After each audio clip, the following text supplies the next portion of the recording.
Mualem, jangan biarkan negeri ini luruh. Mualem, di pundakmu kini harapan kami bertumpu. Rakyat kecil yang lelah dirampas haknya oleh tikus-tikus berdasi. Aceh, tanah perjuangan, kini dicemari noda, korupsi merajalela, menjadikan rakyat miskin terhina. 300 triliun, bukan angka kecil untuk diingat. Berapa rumah duafa yang bisa berdiri megah? Berapa sekolah yang bisa dibangun? Berapa nyawa yang bisa selamat dari lapar yang menggerogoti? Tapi mereka, para koruptor, tertawa di balik jeruji.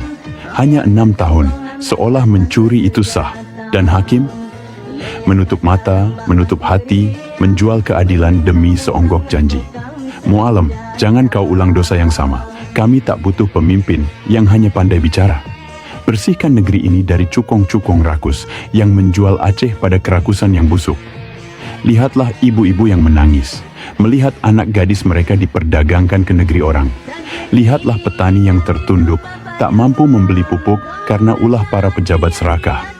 Kami tak butuh dalih, tak butuh janji palsu, kami ingin tindakan nyata, bukan retorika semu. Aceh bukan panggung sandiwara, ini tanah perjuangan, tanah para syuhada.